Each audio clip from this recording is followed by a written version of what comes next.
Moi bo día a todos e a todas. Vamos a dar comenzo a este pleno extraordinario que é o correspondente ao que debía celebrarse no mes de agosto, pero como é costume, pois se celebra a segunda quincena do mes de setembro.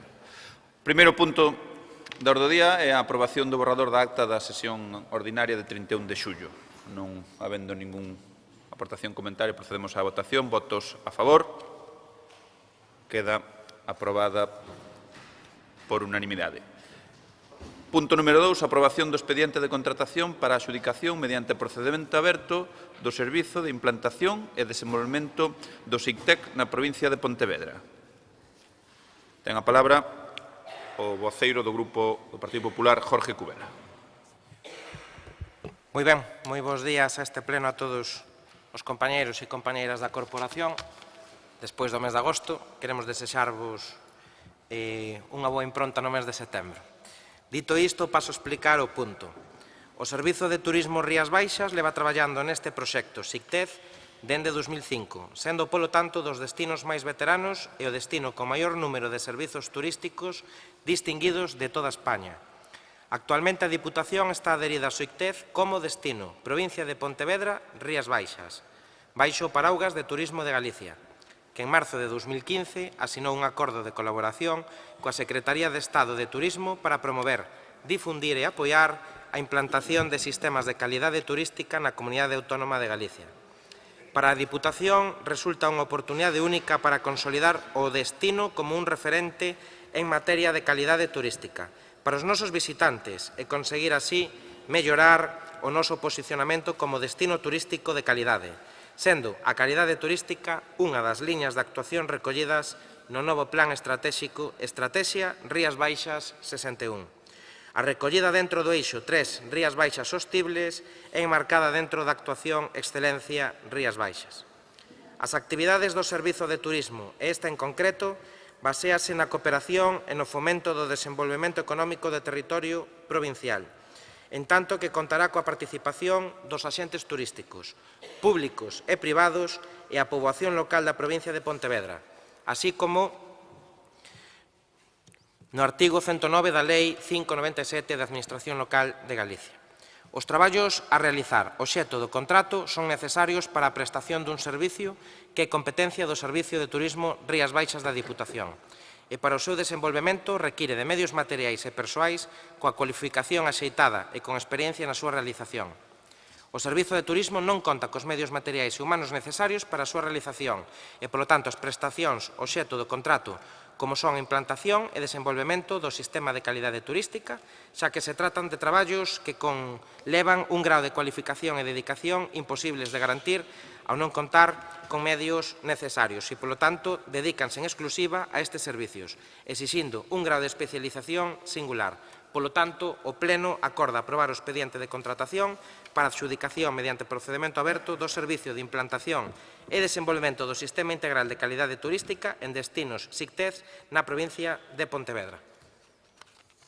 Bueno, moitas grazas, señor Cubela. Non sei se hai algunha intervención ou procedemos xa á votación deste segundo punto de orde do día, que é a aprobación do expediente de contratación para a adxudicación mediante procedemento aberto do Servizo de Implantación e Desenvolvemento do SICTEC na provincia de Pontevedra. Votos a favor. Queda aprobado por unanimidade. Terceiro punto de orde do día, solicitude dun funcionario interino que presta servizo no Servizo de Infraestructuras e Vías Provinciais para o exercicio dunha segunda actividade no sector privado. Non sei se hai intervencións, procedemos a votación. Votos a favor. Abstencións. Queda aprobada por unha maioría de 14 votos. Cuarto punto de orde do día, modificación do réxime de dedicación dun cargo político pasando da dedicación exclusiva a parcial e a determinación das súas retribucións. Non sei se hai algunha intervención. Non habendo, votos a favor. Abstencións. Queda aprobado por maioría de 14 votos. Quinto punto de orde do día, modificación do cadro de persoal e relación de postos de traballo do Servizo de Novas Tecnoloxías e rectificación de erro na relación de postos de traballo do Servizo de Cooperación. Ten a palabra o voceiro deputado Jorge Cubela. Neste punto proponse ao Pleno da Corporación de conformidade co ditame da Comisión Informativa de Transparencia, Réxime Interno e Facenda, modificar o cadro de persoal e relacións de postos de traballo da Diputación, adscritos aos servicios de novas tecnoloxías e cooperación, co obxecto de introducir os seguintes cambios. Amortizar no cadro de persoal funcionario unha praza de enxeñeiro informático clasificada no subgrupo A1, integrada na escala de Administración Especial, subescala técnica, clase superior, ao tempo que se amortiza un posto de traballo de xefatura de servizo de novas tecnoloxías, dotado co complemento de destino do nivel 29, específico co réxime de dedicación. 2. Crear no cadro de persoal funcionario unha praza de técnico en sistemas e tecnoloxías de información do subgrupo A2, integrada na escala de Administración Especial, subescala técnica, clase media, ao tempo que se crea un novo posto de traballo de xefatura de servizo de novas tecnoloxías, dotado cun complemento de destino do nivel 26 e un complemento específico co factor dedicación. Rectificar os erros detectados na RPT do Servizo de Cooperación respecto á adscrición de 2 postos de traballo e o grupo de clasificación doutro, nos seguintes termos. No posto de adxunto á xefatura do Servizo de Cooperación, na columna relativa á adscrición, onde di Administración Especial debe dicir Administración Xeral. E no posto de técnico superior de organización, onde di Administración Xeral debe dicir Administración Especial. E no posto de traballo de técnico de proxectos europeos, na columna relativa ao grupo de clasificación, onde di A2 debera dicir A1. Mais nada, presidente. Moitas grazas. Ten a palabra voceira do Grupo Socialista, Ana Laura Iglesias. Sí, moi bo día a todas e a todos. Neste punto, traen vostedes unha modificación da RPT correspondente a 2 servizos.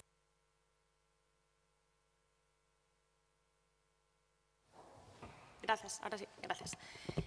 No punto de cooperación non temos máis alá que alegar, estaríamos perfectamente en contra, a favor deste cambio, pero sí que propoñen vostedes unha modificación da praza asociada ao posto de xefatura de servizos de novas tecnoloxías. Na explicación que vostedes dan, que incluso pedimos tamén na Comisión Informativa, omiten intencionadamente, está claro, que esta Deputación conta con 2 sentenzas en contra da Deputación de Pontevedra a favor do funcionario que estaba adscrito a esta praza, que denunciou que cando se incorporou da súa baixa paternal este goberno cesouno do seu posto de traballo. Este funcionario, como decimos, recurriu aos xuzgados e gañou esa apelación á Deputación de Pontevedra. O Tribunal Superior de Xustiza, nesta sentencia, ven a recoller que se anule por ser contrario a dereito e incurrir en desviación de poder a resolución presidencial da Deputación de Pontevedra de 11 de marzo de 2024, polo que se acorda dar por finalizada a adscrición provisional en Comisión de Servizos do actor no posto de traballo da xefatura de servizos de novas tecnoloxías. E a execución desta sentencia implica a reposición deste funcionario no posto que debe realizarse en idénticas condicións, é dicir, na praza que vostedes agora queren eliminar. Entón, claro, non entendemos moi ben si o que pretende este goberno é eliminar esta praza de A1 de xefatura de servizos de novas tecnoloxías para evitar así a cumplir cunha sentenza do Tribunal Superior de Xustiza de Galicia, algo que nos parece tremendamente grave que se chegue a plantexar siquera por parte deste goberno. Entón, claro, obviamente, incluso tamén hai que añadir que na mesa de negociación a cal se levou este punto, os sindicatos alertaron desta situación. Incluso algún deles se presentou por rexistro un escrito á Presidencia para que se eliminase este punto da orde do día, porque claramente contraria e imposibilita cumprir unha sentenza ao Tribunal Superior de Xustiza a que lle condena a vostedes a que teñen que restituir no seu posto de traballo a un funcionario que, como se dixo incluso en sede judicial, foi eliminado ou quitado deste posto de traballo por unha decisión política. Non o estou inventando eu, non o está dicindo esta deputada, senón que foi dito en sede judicial que a decisión de apartar a este funcionario deste posto de traballo foi unha decisión política, dito en sede judicial. E claro, ante esta sentencia totalmente clara que lles condena a vostedes a readmitir neste posto de traballo que agora pretenden eliminar a este funcionario, obviamente este grupo provincial vai votar en contra porque o que terían que ter feito vostedes cando este funcionario se incorporou da baixa e a vista destas sentencias é cumplir o que dicta a xustiza, que cando lles interesa o cumplen, cando non lles interesa non o cumplen, e restituir a este funcionario nesta plaza e non pretender eliminala. Nada máis, moitas grazas. Moi ben. Algúnha intervención máis? Sí. Don Jorge Cubera. Sí. Bueno, calificar como decisións políticas o cese dunha praza que non estaba regularizada non sei se é o acertado. Si quere falamos de decisións políticas, cando nada máis entrar vostedes no ano 15 no goberno, cesaron, sin máis explicacións, ao anterior xefe de servicio, Amancio Varela. Polo tanto, que estamos facendo agora? Pois, ante unha situación posiblemente de inseguridade que crearon vostedes no ano 15, porque precisamente esta situación quere solucionar unha situación de interinidade provisional e darlle a opción a todas as persoas que teñen a categoría e o grupo A2 de poder optar á xefatura de servicio. Por que acontece isto? Porque no servizo non hai máis funcionarios do grupo A1 e, polo tanto, temos que solucionalo. E, polo tanto, como non hai ningunha persoa do grupo A1 para optar á xefatura de servicio e queremos regularizar a situación e non permanecer nesta situación de interinidade que se ven manifestando dende o ano 2015 por unha decisión do goberno anterior, traemos este expediente que conta cos informes favorables dos técnicos xurídicos desta casa e que creemos que é a mellor solución, ademais. Polo tanto, resumo isto para que todo o mundo o entenda, porque onde non debería haber ningún tipo de debate político, vantaxe política, quede perfectamente claro. Isto é unha solución para regularizar un caso concreto que afecta a xefatura de servicio de novas tecnoloxías, porque non hai ningún funcionario do grupo A1 que poida optar á xefatura de servizo. Por iso modificamos o cadro de persoal e a RPT para que as persoas funcionarias con praza en propiedade do grupo A2 poidan optar á xefatura de servicio. E vai non poder facer incluso a persoa recurrente baixo o caso subiúdice do que vostede falaba. E, polo tanto, pois esta explicación é a explicación do caso, porque non hai ningún tipo ou motivo de atisbo político e, polo tanto, pois nos continuamos cos procedementos como se deben facer e sen atacar a ninguén e dándolle a oportunidade a todo o mundo. Mais nada, presidente, quería facer unha aclaración e unha explicación do punto. Moi ben, moitas grazas. Ten a palabra de novo Ana Laura Iglesias. Moitas grazas, señor presidente. Volvo a repetilo porque creo que o señor Cubela non entendeu as miñas palabras. Eso que as dicen ben despacio, ben clariñas, ben, que apartar a este funcionario desta praza foi unha decisión política, non o di esta voceira do Grupo Socialista. Foi dito en sede judicial.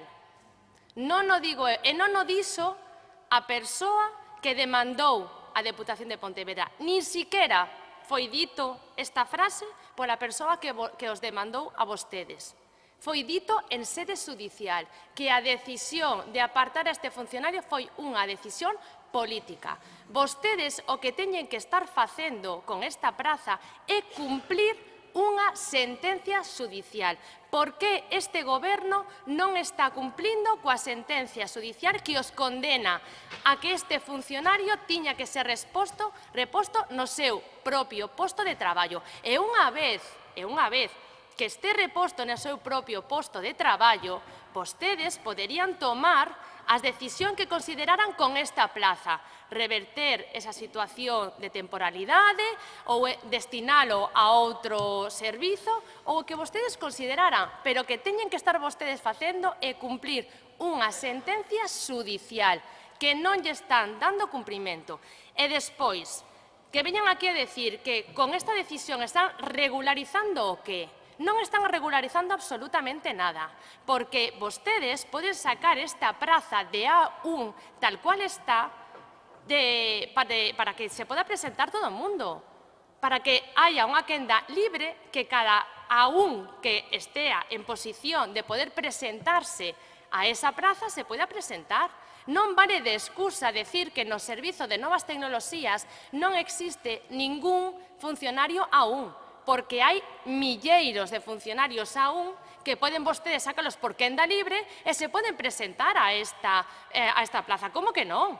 Que non exista actualmente no Servizo de Novas Tecnoloxías un A1 non quere decir que fora desta deputación haxa funcionarios aún que cumpran cos requisitos para presentarse a esta praza. Vostedes non están facendo isto para regularizar absolutamente nada. Vostedes están facendo isto para evitar cumplir unha sentencia xudicial que lles obriga o Tribunal Superior de Xustiza de Galicia a que teñen que incorporar a este funcionario exactamente no mismo posto, coas mesmas funcións coa que vostedes o cesaron. E non o están facendo. E queren agora vir aquí a vender a moto de que están regularizando unha praza para que se podan presentar os A2 que actualmente están traballando no posto de Novas Tecnoloxías.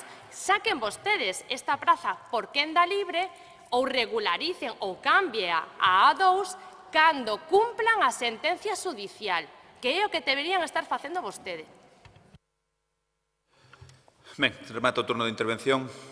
Deputado voceiro do Grupo Popular, Jorge Covela. Sí, pasa que é unha pena que todo o que nos está pedindo non o fixeran en 8 anos de goberno cando gobernaron esta santa casa. Entón, hai que distinguir o acceso ao posto de funcionarios coa provisión de postos. Entón, iso é unha diferencia xurídica moi grande. Dende o punto do emprego público, abismal. Entón, precisamente o que estamos facendo é darlle seguridade a este contido.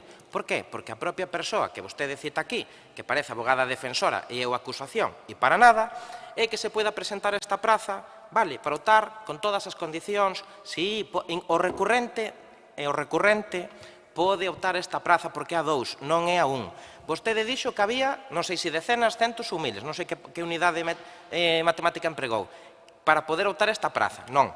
Vostede, entón, o que está soslayando con esa introdución na súa explicación é que calquera funcionario pode optar á xefatura de servicio, que precisamente ao que só puxeron os sindicatos na mesa de negociación nesta casa.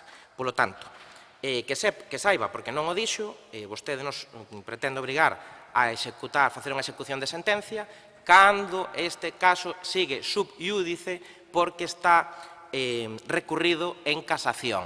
E non se preocupe que este goberno acatará, está recurrido en casación se non llo dixeron.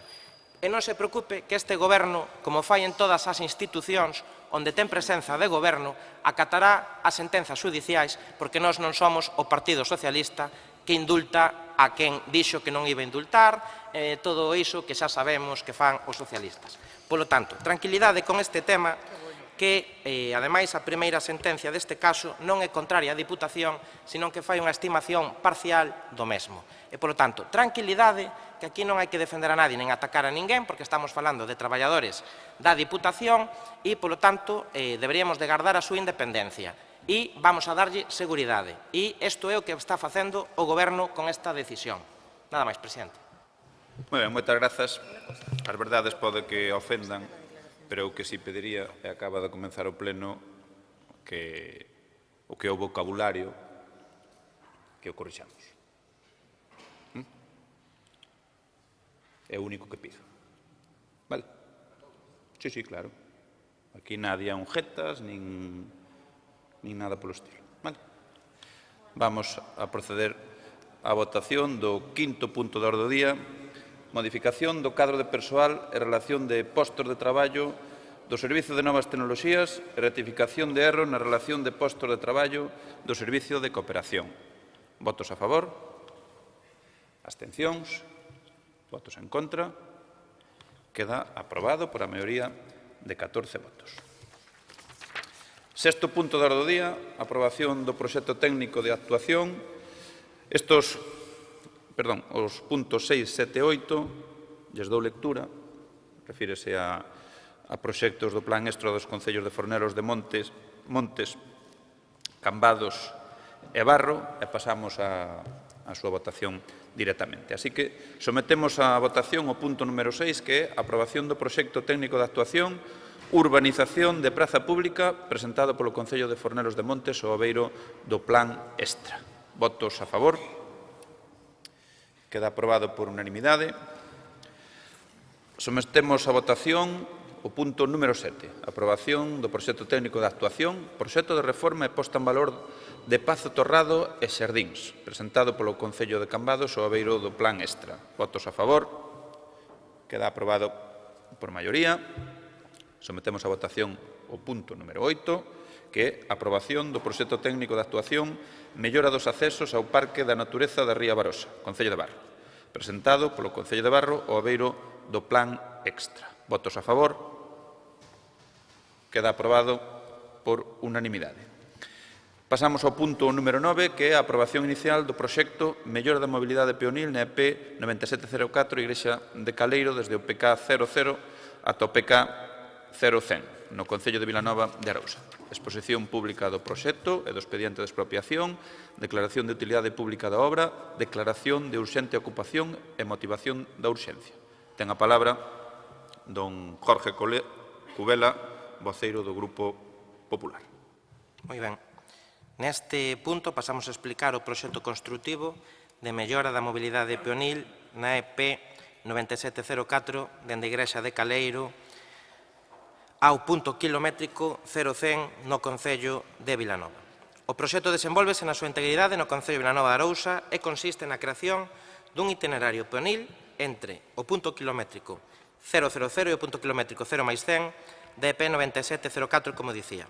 Concretamente, as actuacións propostas teñen por finalidade a execución dun treito de beirarrúa na estrada da Igrexa de Caleiro, demolendo a parte de pavimento que sexa preciso para o caixeado da beirarrúa e executando unha beirarrúa de ancho variable ancho mínimo de 2,5 metros, cun pavimento de 15 centímetros de formigón con mallazo, executado sobre 20 centímetros de saburra artificial e cun bordo de formigón.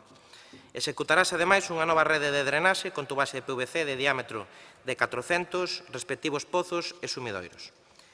Instalarase unha canalización soterrada para o alumeado público e renovarase a capa de rodaxe da calzada, previo fresado de asistente, executando o paquete completo do firme nas zonas de aparcadoiro onde non había firme anteriormente. E, por último, renovarase a sinalización no treito afectado. O orzamento das obras proxectadas ascende a 81.365 euros e os prezos xustos polas expropiacións necesarias estímanse en 5.841 euros. O Concello de Vilanova aprobou mediante decreto da Alcaldía do 31 de marzo de 2025 un convenio de colaboración coa Diputación para a execución das obras, o cal foi aprobado pola Xunta de Goberno da Diputación o 9 de maio de 2025. Polo tanto, proponse ao Pleno da Corporación a adopción dos seguintes acordos. Aprobar inicialmente o proxecto constructivo cun orzamento de 81.365 euros e 5.841 euros en concepto de expropiacións. Expoñer ao público o proxecto constructivo, así como a relación de bens afectados para a execución desta obra. Expoñer por un prazo de 15 días hábiles a relación de bens a expropiar e, polo tanto, de non producirse alegacións, entenderíase posteriormente e definitivamente aprobada e notificar individualmente as persoas propietarias titulares catastrais das parcelas obxecto de expropiación. Máis nada, presidente. Moi ben, moitas grazas. Procedemos á votación deste Punto número 9. Aprobación inicial do proxecto Mellora da mobilidade peonil na EP 9704 Igrexa de Caleiro, do PK 0 ao PK 0100, Concello de Vilanova de Arousa. Exposición pública do proxecto e do expediente de expropiación. Declaración de utilidade pública da obra. Declaración de urxente ocupación e motivación da urxencia. Votos a favor. Abstencións. Queda aprobada por unanimidade.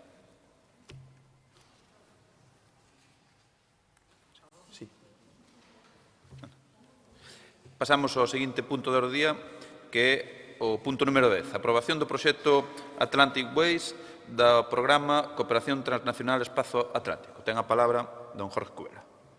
Moi ben. Hoxe traemos a aprobación dunha grande consecución para a Diputación, para a provincia e, polo tanto, paso a explicar o punto. O Programa de Cooperación Transnacional Espazo Atlántico 2021-2027 abriu a súa terceira convocatoria de proxectos o 25 de novembro de 2024, ata o 14 de febreiro de 2025, e os proxectos seleccionados serán cofinanciados e reembolsados ata un 75% polo FEDER. A convocatoria tiña por obxecto seleccionar proxectos transnacionais, con socios participantes de España, Francia, Irlanda e Portugal, de alta calidade nos que organizacións relevantes traballen de forma conxunta para axudar as rexións para afrontar desafíos comuns. Esta convocatoria contaba cunha asignación de 43 millóns de euros para 3 prioridades temáticas e 7 obxectivos específicos incluídos no Programa de Cooperación Transnacional Espazo Atlántico 21-27. Neste marco, a Diputación de Pontevedra apostou por afondar, mediante o desenvolvemento de novas accións, o turismo sostible e rexenerativo, así como a cultura azul no espazo atlántico, para potenciar o papel da cultura e o turismo no desenvolvemento económico, a inclusión social e a innovación social. Por outro lado, decide facelo a través do traballo conxunto con outros socios de outros países para o intercambio de boas prácticas e a procura de sinerxias e complementariedades na abordaxe da cultura e turismo marítimo, asociado ao Océano Atlántico. Sobre estes fundamentos, a Diputación de Pontevedra lidera en calidade de beneficiario principal e coordinador o desenvolvemento da solicitude do proxecto. Este proxecto conta con 9 socios que se relacionan no expediente e con 2 socios asociados, Turismo de Galicia e Arousa Moza, que non reciben axudas FEDER. O 13 de febreiro de 2025 aprobouse a presentación do proxecto financiado ao 75% polos fondos FEDER. En data 8 de xullo de 2025, recíbese a comunicación de aprobación da solicitude do proxecto e, polo tanto, a noticia de que éramos beneficiarios. O proxecto ten por obxecto as actuacións a desenvolver no marco do mesmo cuxo detalle figura na memoria descriptiva, que son as seguintes: mapeado do patrimonio atlántico, identificación do patrimonio, tanto material como inmaterial, que será recollido e sistematizado nunha plataforma digital de carácter interactivo. Experiencias sensoriais e de inmersión relativas ao mar, desenvolvemento de rutas sensoriais e intercambios de coñecemento coas persoas do mar para experimentar máis de preto a cultura e patrimonio atlántico. Innovación navegable, dedicado a promover a transmisión do patrimonio cultural marítimo dende unha perspectiva interxeracional, a través da realización de escolas itinerantes, un podcast sobre a cultura marítima e un hackathon. O orzamento do proxecto presenta un coste total que ascende a 1.703.000 euros, dos que a Diputación de Pontevedra lle corresponde un custo total de 500.000 euros, dos que 375.090 euros proceden da axuda FEDER e o resto, 125.000, financianse con fondos da Diputación. Por lo tanto, estamos a falar que acabamos de acadar un proxecto de 1.700.000 euros para os próximos anos. O período de execución das actuacións é de 30 meses, a contar dende novembro de 2025. E, por lo tanto, traemos ao Pleno a proposta de acordo da aprobación do proxecto, a validación dos trámites para aceptación da subvención, aprobar a distribución do gasto cos importes que corresponden á Diputación, aprobar que a súa xestión se realiza a través do módulo Proxectos de Gastos, aprobar a xeración de crédito polos importes da subvención concedida e as propias achegas da Diputación e facultar ao presidente para cantos actos e trámites sexan necesarios para levar a bo fin as actuacións derivadas do presente acordo. Máis nada, presidente. Moi ben, moitas grazas. Non sei se hai algunha intervención, se non procedemos á votación deste punto número 9, que é a aprobación do proxecto Atlantic Ways concedido polo Programa de Cooperación Transnacional Espazo Atlántico 21-27. Votos a favor. Queda aprobado por unanimidade. Punto número 11. Moción do Grupo Provincial do Partido Popular para instar ao Goberno de España a que dé comenzo de inmediato ás obras de mellora da seguridade viaria nacional 120 ao seu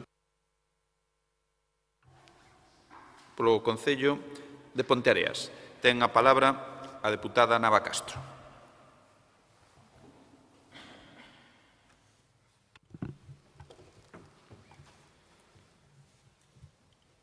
Moitas grazas, presidente. Bo día a todos e a todas. E antes de pasar á defensa da moción, pois dicir que presenta o Grupo Provincial Socialista unha enmenda de sustitución á moción proposta polo noso Grupo do Partido Popular, a cal vai a ser aceptada, pero simplemente coa finalidade de transmitir a intención do noso grupo e do Concello de Ponteareas, onde acadamos a unanimidade de todos os grupos políticos, pero a emenda de institución que nos presenta teño que recordar que foi levada o 1 de xaneiro do ano 2025, é dicir, a principios deste ano. Estamos agora neste momento no 11 de setembro. E por que xurde estas movilizacións? Pois por unha resposta que obtivemos do director xeral de Transportes e Mobilidade Sostible, onde di o seguinte, que foi trasladado á Plataforma Nacional 120 e a todos os grupos políticos. E di o seguinte: estimada señora alcaldesa, o 1 de agosto estamos a falar, como ya se le trasladó el pasado mes de junio en respuesta a su carta dirigida al ministro de Transportes y en relación con el estado del proyecto denominado Construcción de glorietas y tratamiento de márgenes de la carretera nacional 120 entre el punto kilométrico 644 más 900 y 649 más 950, desde la Dirección General de Carreteras le informamos que el citado proyecto continúa en fase de redacción. Concretamente, el informe de alegaciones a la segunda información pública del proyecto de trazado se encuentra en fase de supervisión, en el segundo,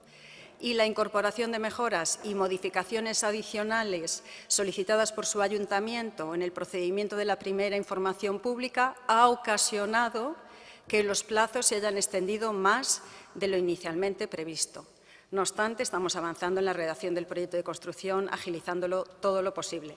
Esto nos lo responde el 1 de agosto y la enmienda que nos presenta pues, se refería a principios de enero del año 2025, donde se recordaba por unanimidad de todos los grupos políticos que a finales del año pasado, 2024, trasladouse tanto a Plataforma Nacional 120 como ao Goberno Municipal que o proxecto construtivo da mellora de seguridade viaria da Estrada Nacional 120 en Ponteareas estaba rematado. Visto que este proxecto xa está finalizado e que é imprescindible que se executen estas obras de maneira urxente, todos os grupos da corporación, xunto coa Plataforma Nacional 120, decidimos a celebración deste pleno extraordinario con un único punto na orde do día e este acordo unánime reflicte a prioridade deste tema para o futuro de Ponteareas e a vontade de todas as partes de traballar unidas por acadalo. Por todo o exposto anteriormente, propoñemos a adopción dos seguintes acordos: solicitar ao Ministerio de Transportes a licitación por urxencia da obra da mellora da seguridade nacional 120, agora unha vez que se rematou o proxecto construtivo. Isto estábamos a falar de xaneiro do ano 2025. E remitir ao Ministerio de Transportes e Mobilidade Sostible o presente acordo.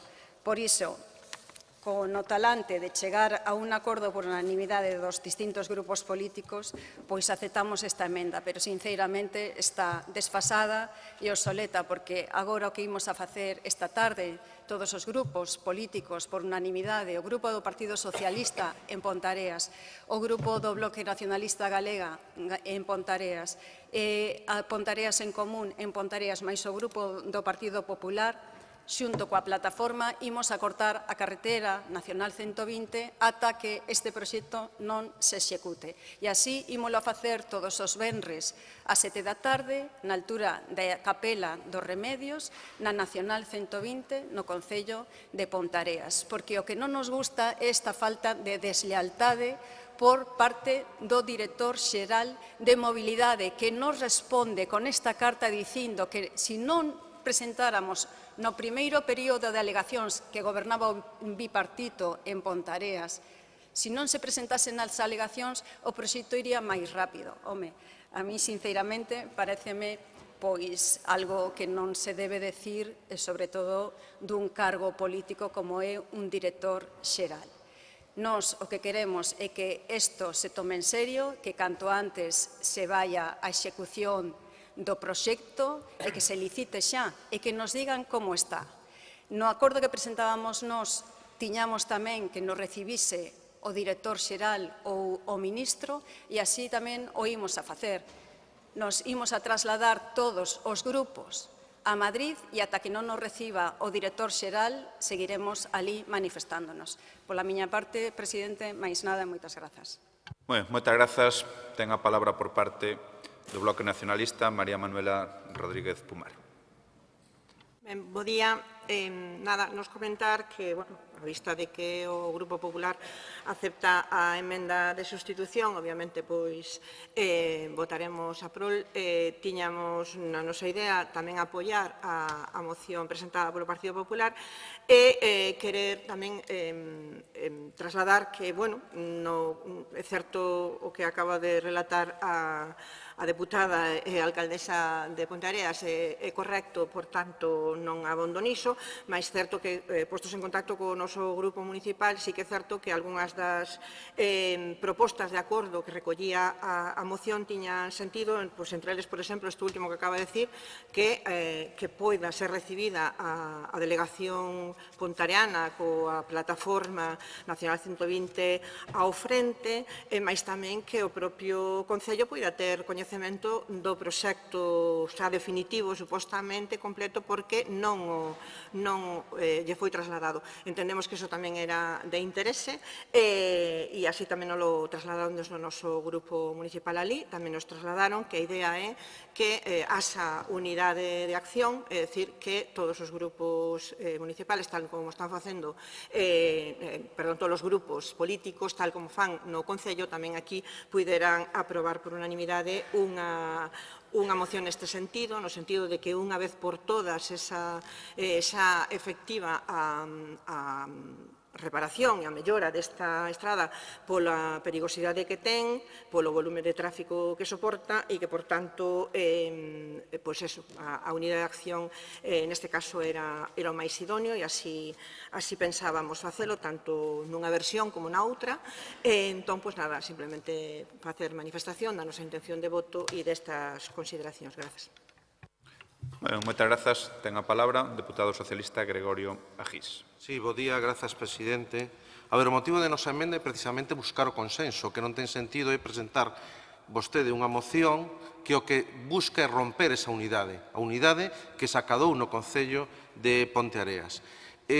Vostede fai un relato que ten unha apariencia de veracidade, pero é certo que oculta algunhas cousas, como que vostede introduxo modificacións no proxecto, modificacións que, sin duda, contribúen a prolongar o proceso de licitación e de exposición pública, porque hai que volver a expoñela públicamente a petición súa, por certo.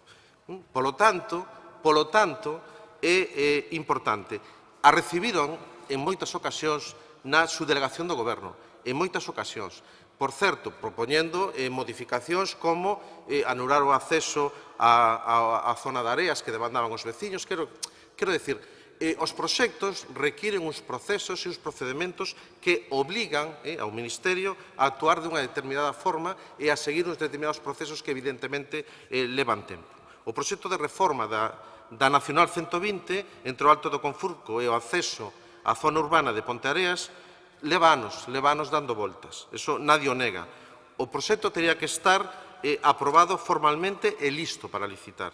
Pero hai que entender que o atraso, sen dúbida algunha, ten que ver tamén co Ministerio de Fomento. Non nos caen prendas en decilo. Podían ser máis áxiles. Pero tamén a actual alcaldesa de Ponteareas contribuiu, porque cando chegou a alcaldía había un proxecto definido e maduro para encarar a recta final.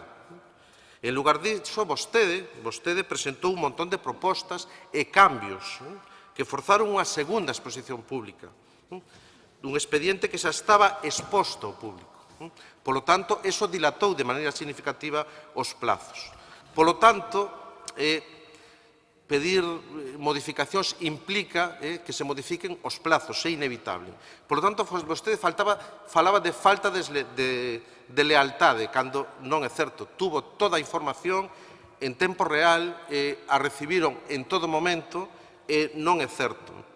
Creemos que é importante que haya consenso, creemos que é importante que acepte a nosa emenda para non fuxir dese acordo unánime que se produxo no Concello de Ponteareas. Creemos que é fundamental que os grupos vayamos unidos en solicitar algo que todos consideramos justos e, evidentemente, pois, vostede non é axena a esta dilatación dos prazos, como ben sabe.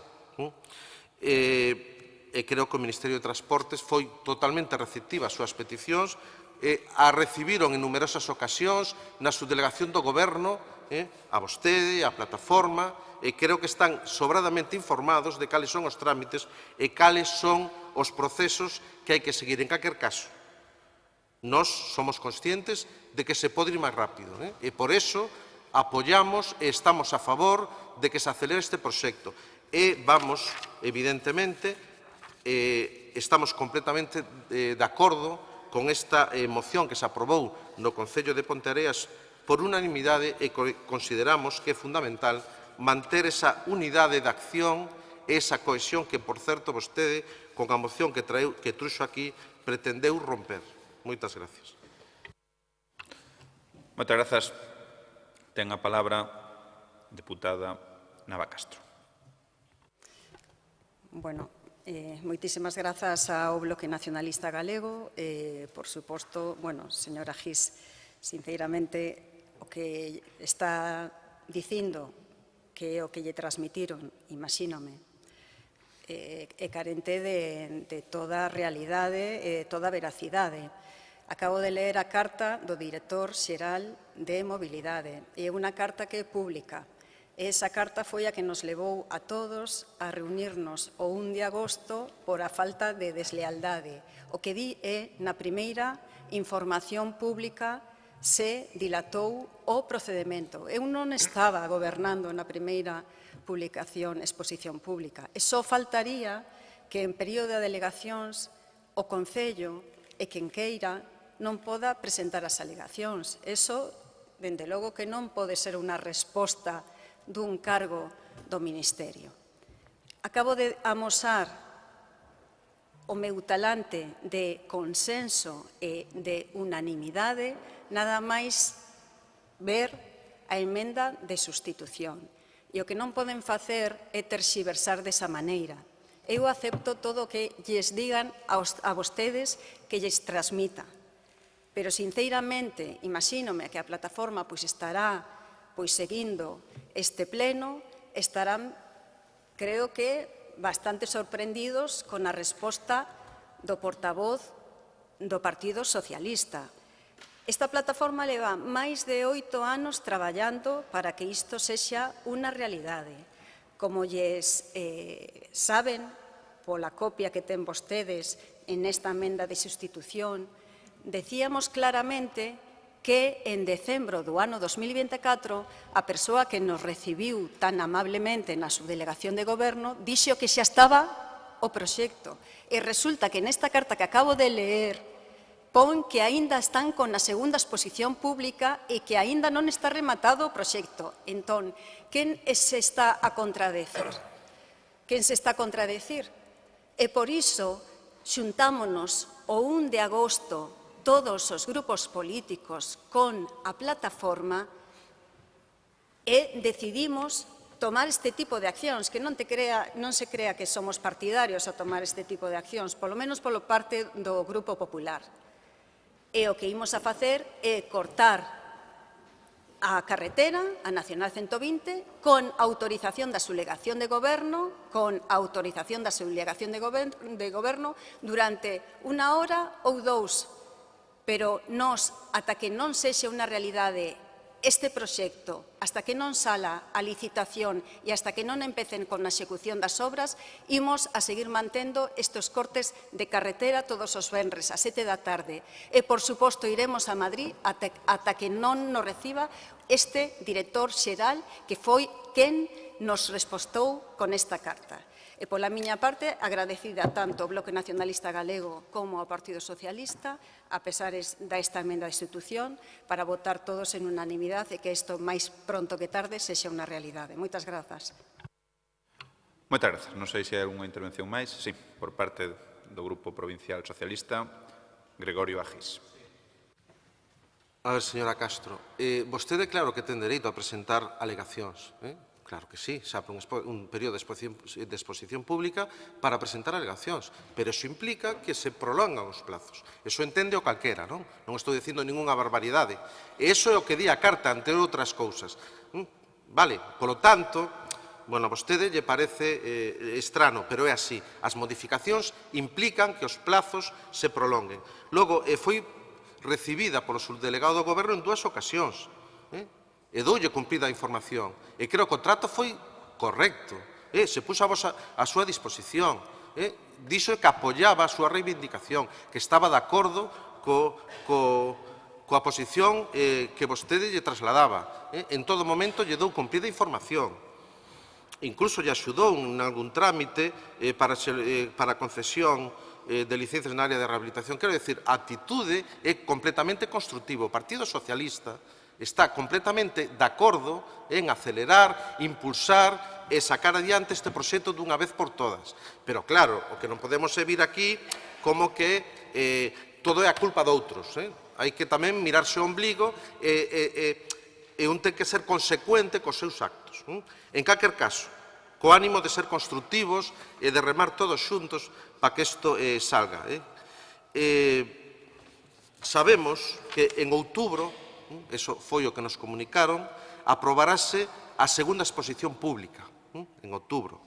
E o proxecto de trazado publicarase no BOE. Eso é o que nos importa a todos, é dicir, ese é o obxectivo, que na medida posible se poida acelerar a execución deste proxecto.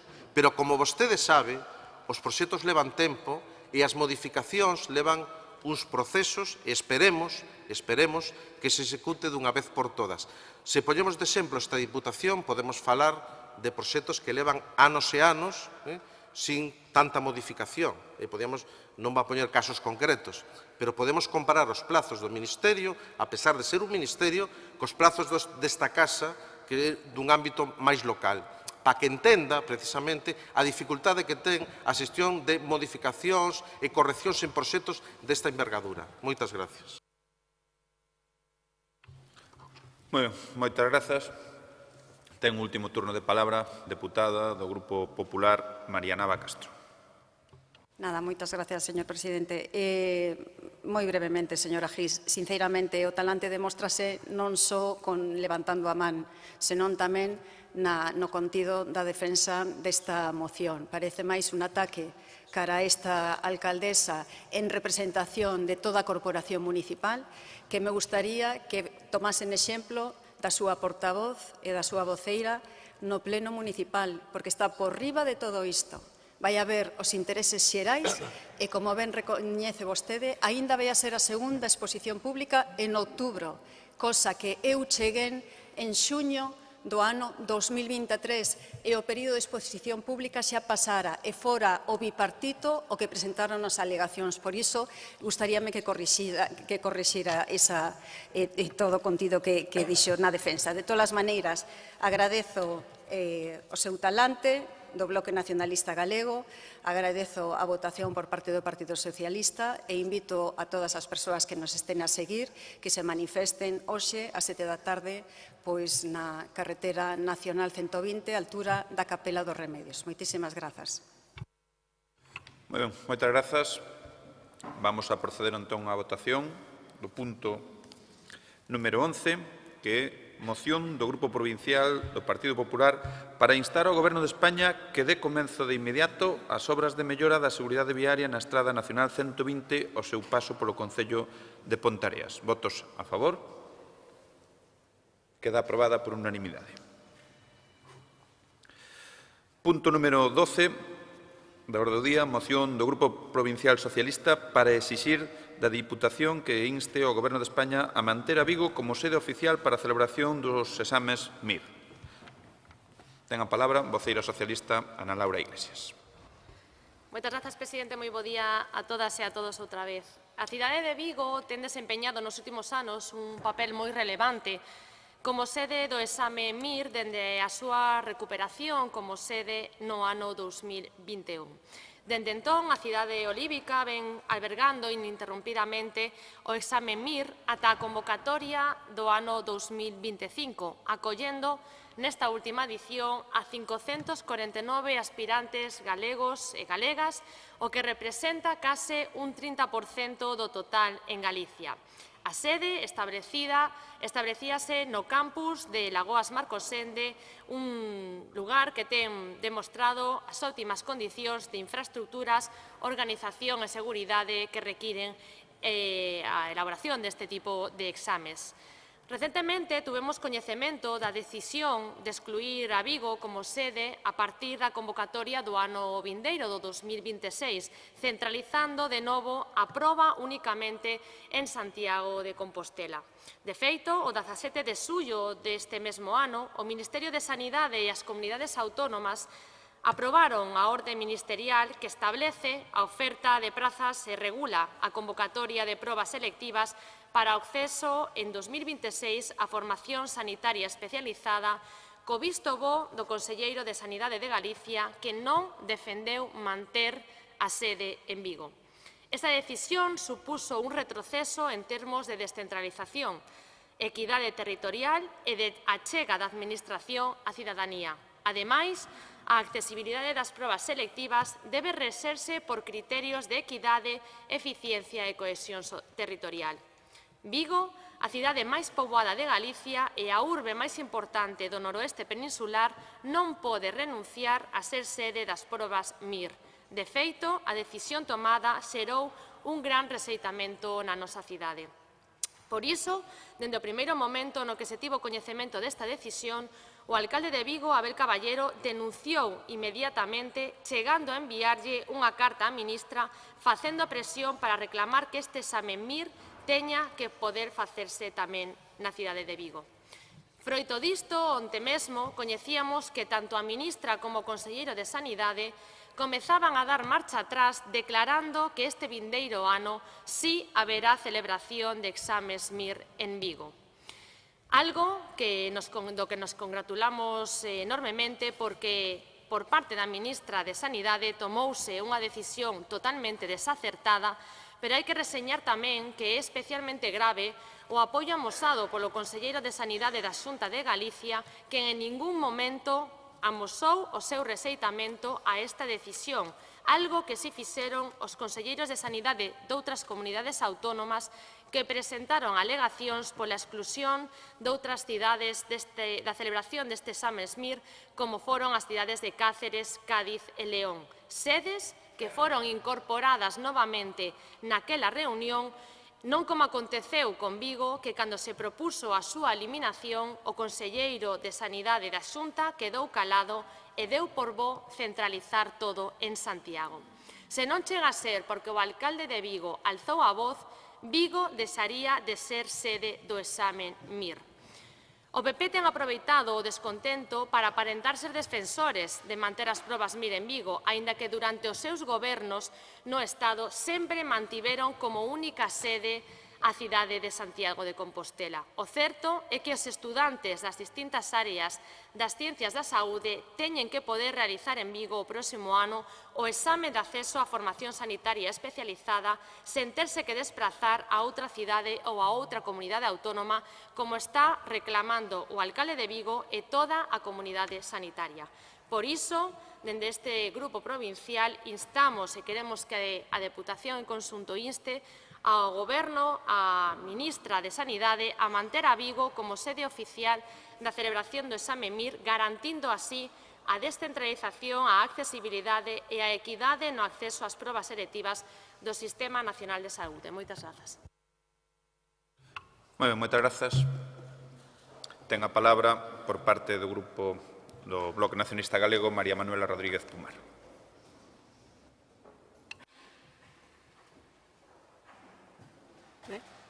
Vale. Ben, está. Ahora, perdón. Nada, simplemente comentar que, bueno, por parte deste grupo provincial imos apoiar esta moción, máis non queremos deixar pasar a oportunidade cando se está falando de temas que teñen que ver coa sanidade pública, que para nós, pois seguramente isto está moi ben, mas mellor sería que as condicións laborais nos Sergas foran máis dignas unha vez que as profesionais rematan o MIR. E, bueno, pois, non queremos tamén deixar de pasar esta oportunidade para exixir da Xunta de Galiza a rectificación da súa nefasta política sanitaria de recortes e privatizacións que fortaleza a atención pública na área de Vigo, atendendo nomeadamente a atención primaria e brindando esas condicións laborais dignas e estáveis que permitan a continuidade do persoal MIR na rede pública unha vez que finaliza a súa formación. Se en Vigo moito mellor, mas en todo caso rematen onde rematen. Grazas. Moi ben, moitas grazas. Ten a palabra diputada vicepresidenta Luisa Sánchez. Buenos días, presidente.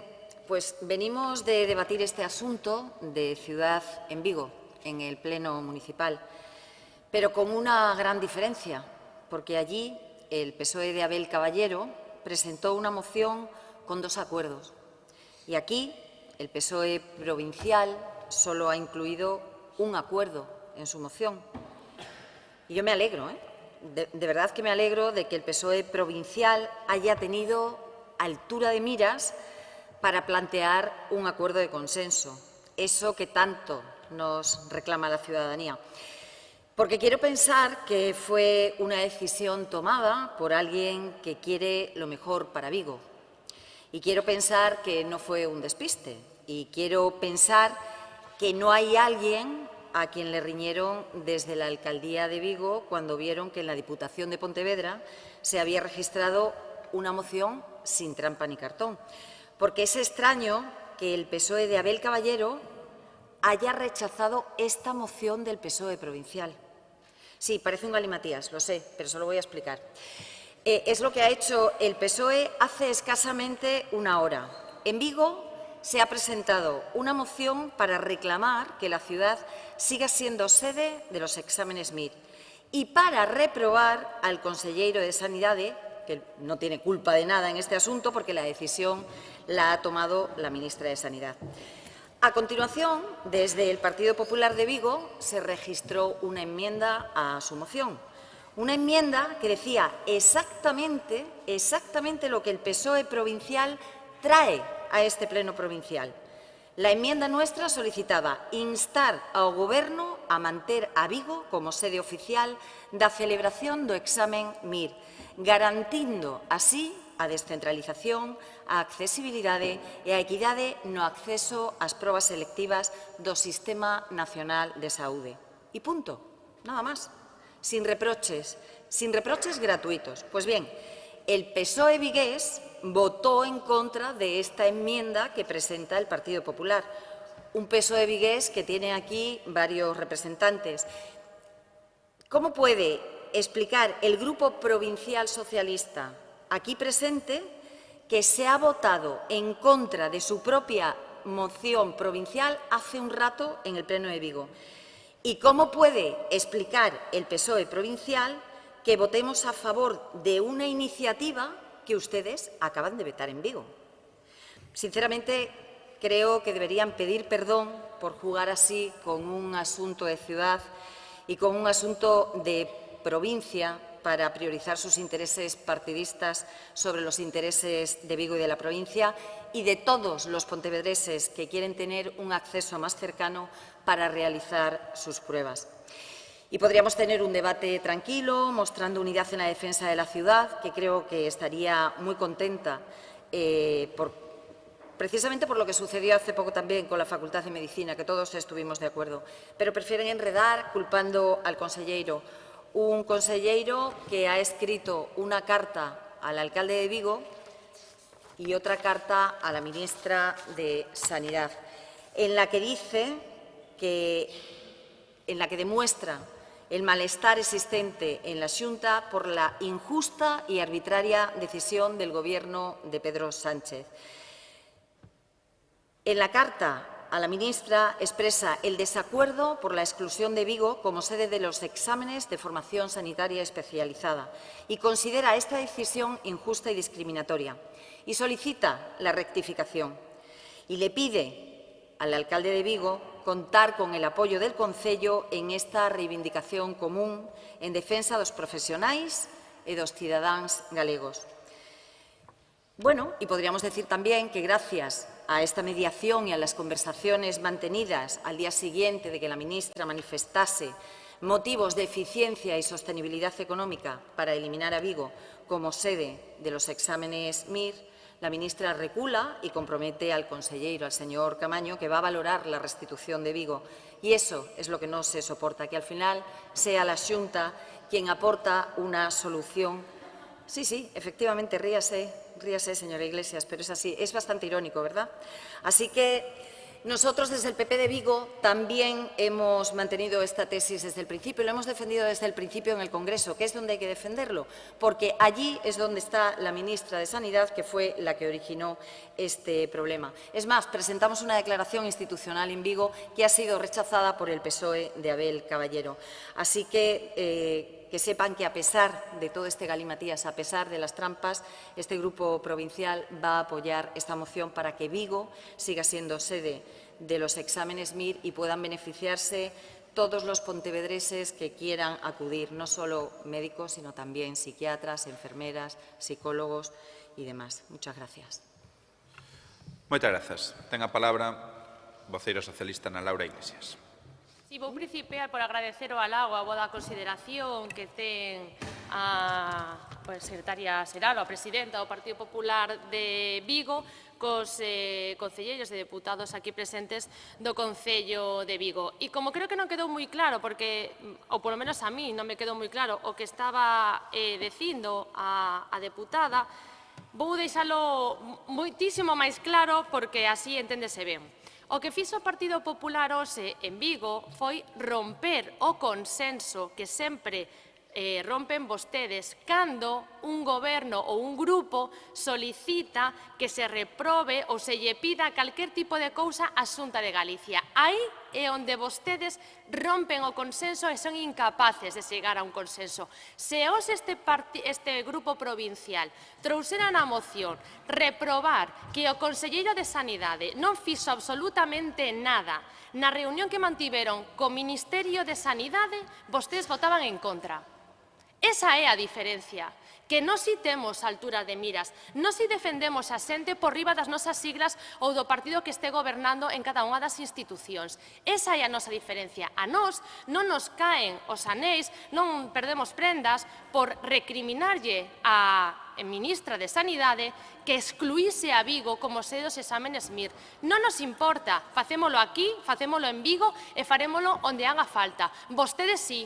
Vostedes son incapaces de facer o mesmo que está facendo este partido e este grupo provincial e o que fixo o grupo municipal en Vigo. Son totalmente incapaces de ter un pouco de autocrítica e decir, así como a ministra se equivocou, tamén se equivocou o conselleiro de Sanidade, que nesa reunión non alzou a voz, como si fixeron os 3 conselleiros de Sanidade de outras comunidades, no que reclamaron que non se quitaran cidades das súas comunidades como sedes do examen MIR. Eso é que vostedes son incapaces de facer. Por iso vostedes rompen o consenso e por iso vostedes non teñen altura de miras. Porque agora ven a decir que é o conselleiro que arregla este problema. Non, é totalmente falso. O 17 de xullo hubo unha reunión da ministra con todos os conselleiros de Sanidade. 17 de xullo. Sabe que fixo o conselleiro de Sanidade de Galicia? Quedarse calado ante a exclusión de Vigo. Calado. El mismo dixo porque tamén o dixo a ministra. A ministra saliu dicindo que o conselleiro de Galicia non lle pediu que Vigo se mantuvese como sede do exame MIR. Dixo a ministra. E o conselleiro non pudo salir a desmentir as palabras da ministra porque sabe que ten razón. No momento no que o alcalde de Vigo, no momento no que o goberno de Vigo pide explicacións á ministra, reproba tanto a decisión da ministra como a decisión do conselleiro de quedarse calado. As dúas cousas.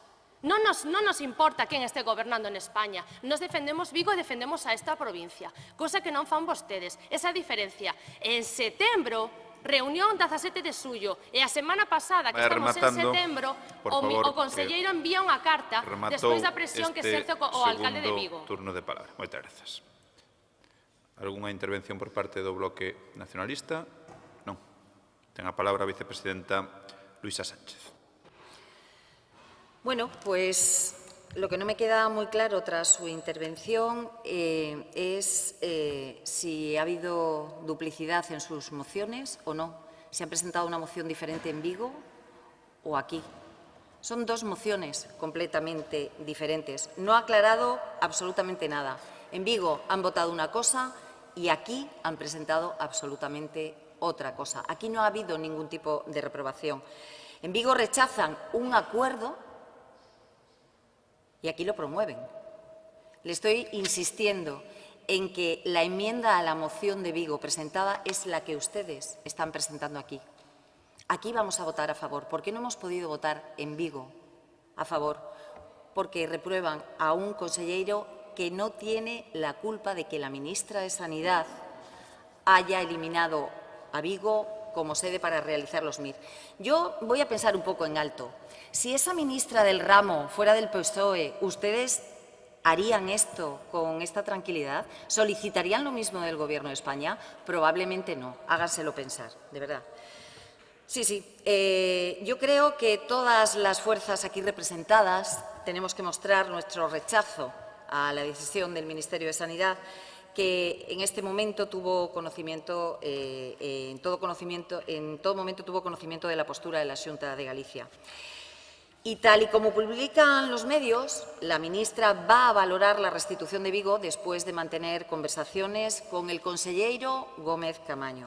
La Xunta y el Partido Popular, cada cual con las armas a su alcance, han peleado por Vigo, a pesar de los reproches infundados, exigiendo revertir una decisión unilateral, injusta y arbitraria, que no responde a ningún criterio objetivo, además de suponer un retroceso en términos de descentralización, equidad territorial y proximidad con la ciudadanía.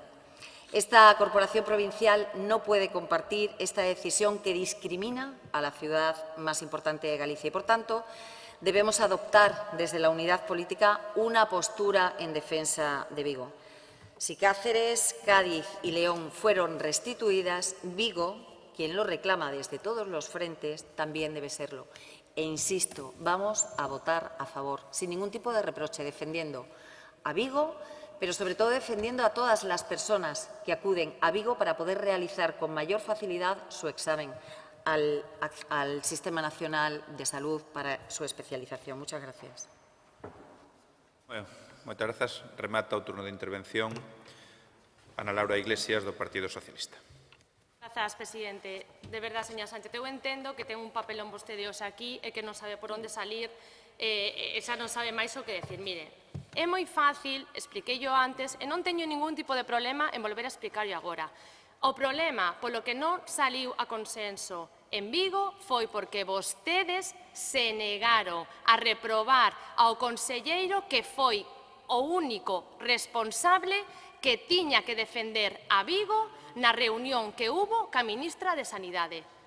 Vostedes se negaron a reprobar a un conselleiro, cousa que nós non temos ningún tipo de problema nin en decir, nin de reprobar, nin de pedirlle ao goberno do Estado que rectifique unha decisión que nos parece injusta e lamentable para Vigo.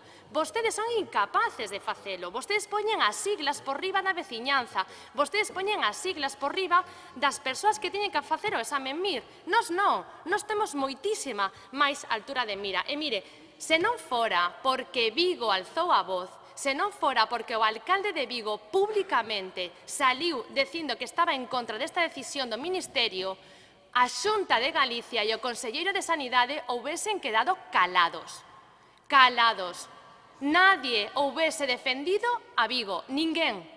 Ninguén do Partido Popular, ninguén da Xunta de Galicia. Porque non o fixeron ata que o alcalde de Vigo saliu públicamente a denunciar isto. Vostedes chegan tarde e mal, e sempre van a remolque de todo o que propoñemos nós, de todo o que propón o alcalde de Vigo. Se fose así, por que non o dixo na reunión coa ministra o 17 de xullo, como si o dixeron 3 conselleiros de Sanidade de outras comunidades autónomas? Cal é a explicación que dá o conselleiro a isto?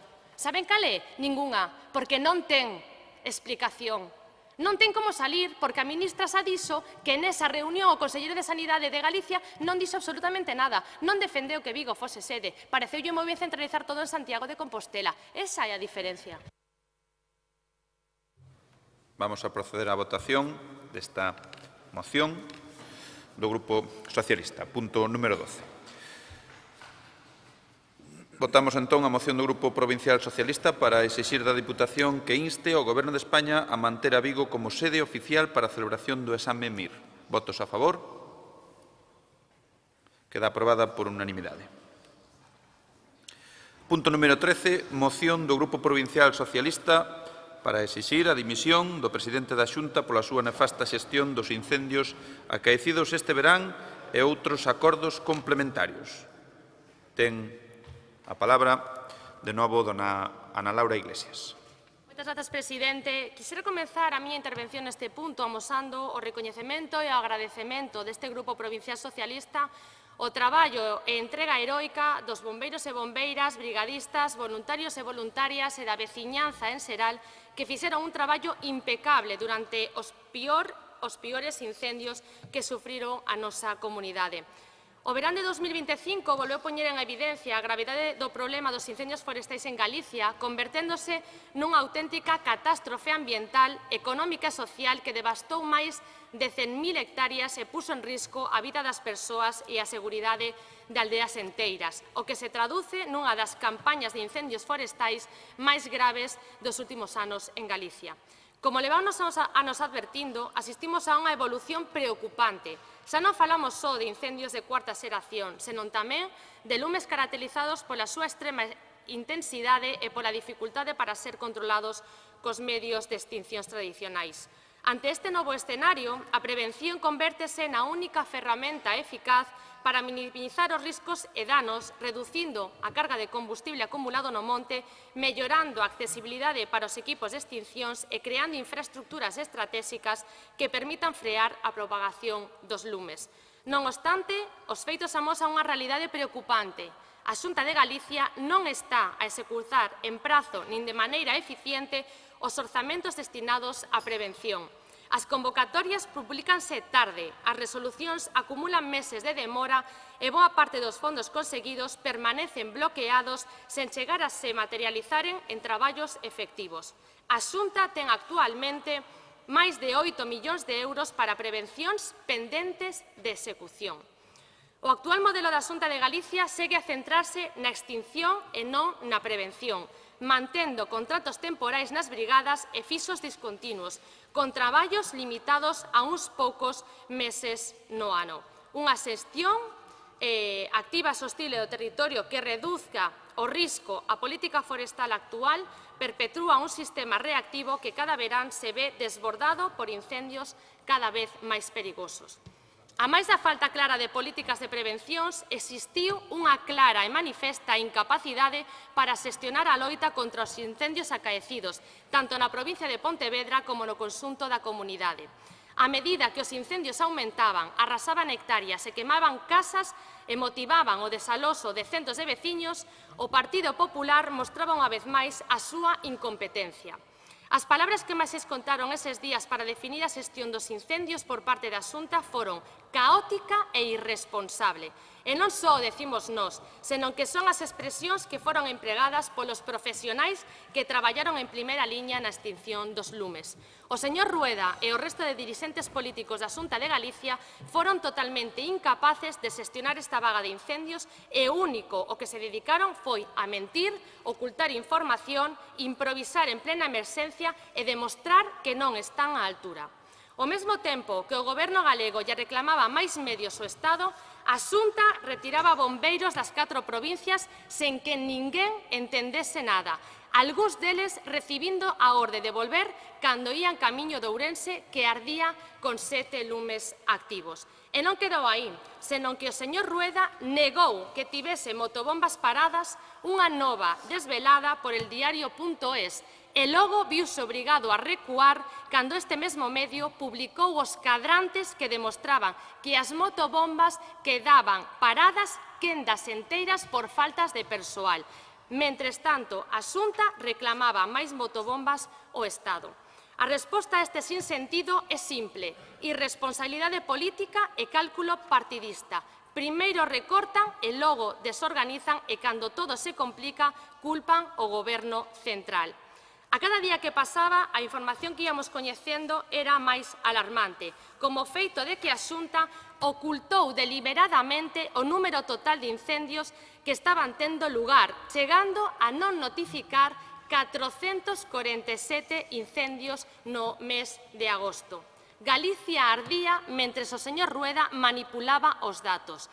Isto non é un erro, isto é un engano. Unha incidencia pola que se deben asumir responsabilidades políticas, porque cando se xestiona tan mal unha crise, cando se engana a veciñanza, cando se deixa arder o territorio, a única saída digna é a dimisión. Por isto, exiximos a dimisión do presidente da Xunta de Galicia e da conselleira de Medio Rural e do director xeral de Emerxencias ante a súa total incapacidade á hora de xestionar os incendios deste verán. Moitas grazas. Moi ben, ten a palabra don César Mosquera, do Bloque Nacionalista Galego. Grazas, señor presidente. Bo día a todos e a todas. Nos dous puntos anteriores, menos mal que foron por unanimidade, senón igual salíamos a 7 da tarde. E tamén vivimos aquí, eu quedeime moita pena de non seguir por streaming o pleno de Vigo, porque temos un bis aquí que é sumamente interesante, pero perderam a primeira parte, que era o pleno de Vigo, cual e tal. Bueno, vayamos ao asunto.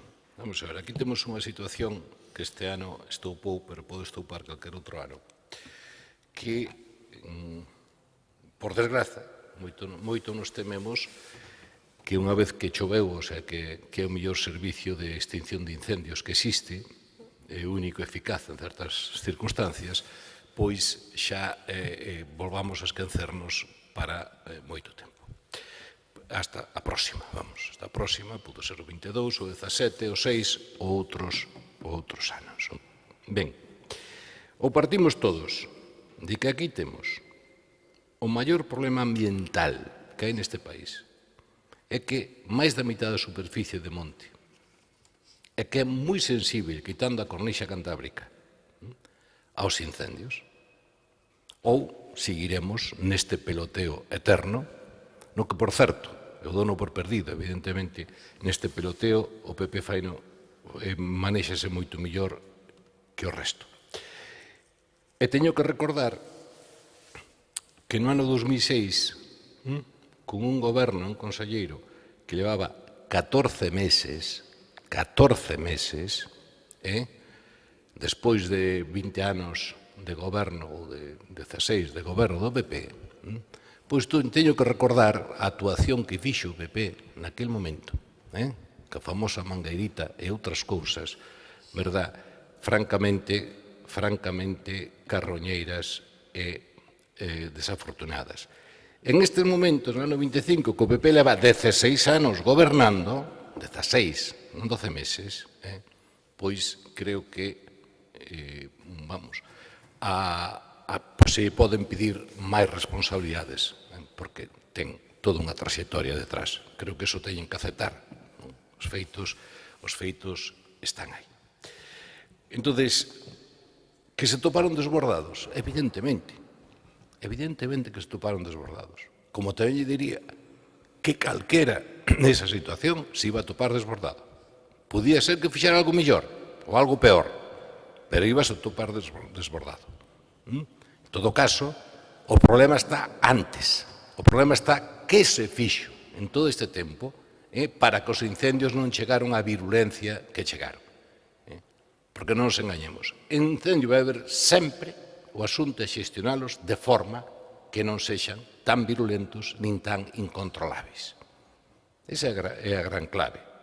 O resto nos podemos discutir e demais. E con falsificar datos, dicir, non hai incendios, se son de menos hectáreas non nos contamos, se deixa de contalos, se non sei que, non sei canto, pois, evidentemente, pouco ou nada vamos a avanzar. E a situación é a que é.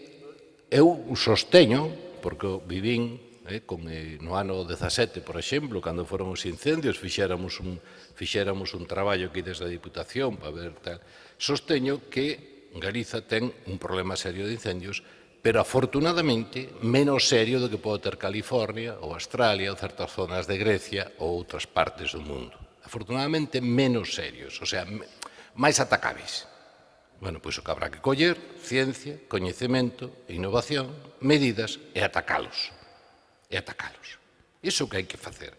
E, desde logo, no ano 2006, se non me falla a memoria, creo que o Alfredo Suárez Canal ofreceu un gran pacto polos incendios que foi imposible para o grupo do PP.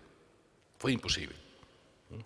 Bueno, pois pola nosa parte, ou polo menos no que poida depender de nós, se o PP o que quere recoller o guante de facer un gran pacto é dedicarse a tomar as medidas preventivas que non leven despois ás desgracias posteriores e despois ao peloteo de que mentre están vivos, pois ala, mentre están os incendios todos aquí salimos ou non salimos, pois a oferta está feita. De todas maneiras, creo que mesmo aquí nesta Diputación había un plan de parques forestais que se financiaban que desapareceu.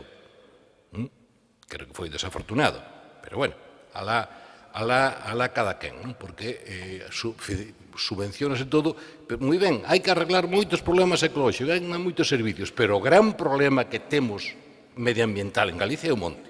Vaya rematando nesta primeira intervención, moitas grazas, señor Mosquera. Ten a palabra por parte do Grupo Provincial do Partido Popular, deputado Jorge Cubela. Sí, ademais da miña condición de voceiro, o compañeiro diputado nesta corporación, enorgulléceme dicir que son alcalde dun concello rural, que todos saben cal é, que sufriu a vaga de lumes en moitísimas ocasións. No ano 17, no ano 16, dunha forma moi forte, declarando un incendio en nivel 2, como moitos dos que foron declarados na provincia de Ourense este mes de agosto. Como veciño vivimos o ano 2006, os territorios dos antigos concellos de Cerdedo e Cotobade foron os dous municipios de Galicia que máis superficie calcinada sufriu neses incendios e, polo tanto, sei ben que proveño dun territorio que nestes momentos amosa toda a solidariedade, principalmente, porque tamén houve noutras provincias, pero principalmente, e me sumo do Goberno da Diputación, cos municipios e os concellos ourensáns. Este considero que é unha das tres primeiras temáticas que non deben ponderar unha liorta política en ningunha corporación local, ben sexa nun concello ou nunha diputación. Non só vou a rebatir argumentos desta moción, sino que vamos a manifestar que se hai tres elementos, tres grandes acordos aos que se debe chegar en Galicia en tres materias, un debe ser en materia de incendios. Dicía o señor Mosquera, se o entendín ben, é algo sobre o que falaba estes mesmos días, utilizando prácticamente esos territorios que, de momento, nin Galicia nin España é California, Florida ou Australia. Non estamos aínda a esas temperaturas tan extremas de superar incluso os 52, 53 ou 54 grados de temperatura. E hai que ir á abordaxe da situación. Primeiramente, é que se pode facer para evitar, que políticas públicas se poden facer para loitar contra os incendios forestais. Segundo, perseguir e, sobre todo, aclarar que os incendios e a mecha alguén aprende. Mentres isto ninguén o diga nos debates, non estamos indo ao fondo das conclusións. E terceiro, sobre todo, é que ante unhas condicións climáticas adversas como as que hubo neste mes de agosto, é moi difícil poder falar dunha circunstancia normal. Compre lembrar que partíamos dun mes de xuño extremadamente cálido e seco. Nunca na serie histórica vivíramos un mes de xuño con temperaturas tan altas. Hai que dicir tamén que ata o verán, no 25 de agosto, só houve un día de chuvia xeralizada en toda a comunidade. Vivimos situacións excepcionais e sen precedentes, con varios lumes de natureza explosiva que se deron de xeito simultáneo. Moitos, case todos, intencionados, aos que se lle sumaban unhas condicións climatolóxicas, como dixen antes, moi adversas. Traer aquí esta moción, e só teño 5 minutos e necesitaría 8 ou 9, paréceme unha clara calificación de vantaxismo electoral. Nin o señor Rueda vai a dimitir, nin ten que dimitir, porque se alguén hubo no Estado que foi un exemplo de xestión desta crise, a pesar de todas as dificultades, a pesar de toda a mala sorte e de toda a catástrofe que supuxo, foi o señor Rueda. Toda a esquerda no Estado pon a presencia, a proximidade e todos os medios e todos os dispositivos ao alcance do territorio que propuxo a Comunidade Autónoma de Galicia. Miren, hai que recoñecer o enorme traballo que vostede fixo, señor Iglesias, dende o Servicio de Prevención de Extinción de Incendios. Pero se hai unha comunidade que avanzou en materia de dereitos das traballadoras e dos traballadores en materia de prevención de incendios, foi a Xunta de Galicia. Cando ainda moitas comunidades non avanzaron na declaración da condición de bombeiros forestais, Galicia foi das primeiras comunidades. Podería dicirlle aquí, non me vai facer caso, todo o dispositivo que estivo a disposición do territorio durante este verán para loitar contra os incendios forestais. Posiblemente o máis grande de todo o Estado. Non vou a dicir que me sorprende que pidan a dimisión dun presidente autonómico do Partido Popular e non doutro do Partido Socialista. Pero saben cal é a conclusión disto?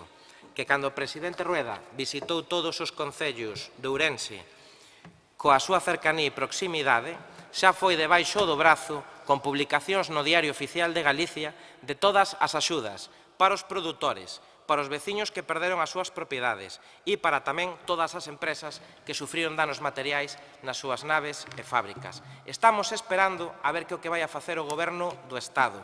Estou seguro que non podería ir nas mesmas condicións a visitar aos galegos e as galegas. A palabra a Laura Iglesias. Bueno, entendo que me vai a dar medio minuto máis para a miña intervención. Grazas, presidente. Medio minuto, mira, ainda non empezou a contar o teu tempo. Medio minuto, gracias. Mire, señor Cubela,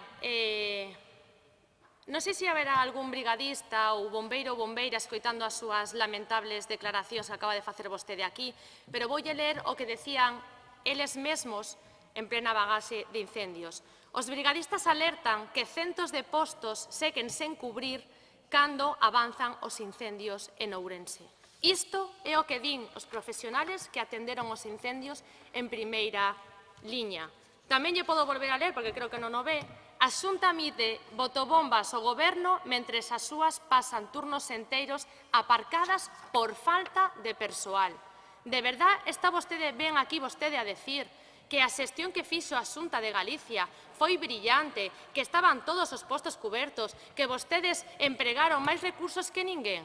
Non é certo. Deixen de mentir a cidadanía, porque a cidadanía viviu en primeira persoa o que foron o inferno que foron estes incendios. Miren, o Partido Popular goberna con propaganda en lugar de con acción, con cálculo electoral en lugar de responsabilidade e con privatizacións de servizos en lugar de servizos públicos e con mentiras en lugar de transparencia. E cando ese modelo se pon a proba nunha emerxencia como a que aconteceu este verán, o que aparece é incapacidade, improvisación e deshumanización. E non contento con todo isto, coa nefasta incompetencia e temeraria xestión dos incendios, unha vez pasado o peor, o señor Rueda dá unha roda de prensa lamentable para intentar minimizar o drama vivido durante os incendios este verán, atrevéndose a decir cousas como que o 60% da superficie que ardeu eran matorrales, monte baixo e pedras. Canta indignidade e que pouca vergoña. Mire, a vostedes isto parecenlle matorrales e pedras? A vostedes isto lle parece monte baixo? 144 vivendas calcinadas lle parece pouca cousa. Díganlle as familias que perderon todo. Que yo diga, señor Rueda, que era todo matorrales e monte baixos. Mire, falaba tamén vostede de que non hai que vir aquí a facer liorta, de que vimos aquí a facer política con isto. Lles vou a recordar o que facía o seu secretario xeral, o agora señor Feijóo, que está en Madrid, no ano 2006, cando estaba na oposición. Sabe que era o que decía o señor Feijóo? Con nosotros no moría gente en los incendios y con ellos 4 personas. Outra marca do Partido Popular empregar os falecidos como arma política. Sen esquecerse que pedían vostedes a dimisión do entón conselleiro do Medio Rural e agora que se fala de máis de 140.000 hectáreas perdidas, non só non recoñecen a súa incapacidade e as súas responsabilidades, senón que minimizan e intentan enganar a veciñanza ocultando hectáreas perdidas e dicindo que non se fixo todo ben que se debería, pero que se fixo que pudo. Estas son literalmente declaracións do señor Rueda. Non todo se fixo ben, pero o que se fixo foi o mellor que se pudo. Isto é o que di o presidente da Xunta de Galicia. E agora, incluso veñen vostedes a pedir ao Goberno do Estado a creación dunha base permanente da UME en Ourense, despois de pedirlle tamén en plena vaga de incendios que viñese a UME correndo para facer aquilo e para intentar paliar a súa ineficacia. E cabe recordar, primeiro, que decía o PP, cando o presidente Zapatero anunciou a creación da UME, que a tacharon de capricho faraónico e de pintoresca idea do anterior presidente Zapatero. E agora non fan máis que solicitar a súa intervención. Pero tampouco recordan cando o señor... Señora diputada. Ana Laura, mira a miña xenerosidade onde chega.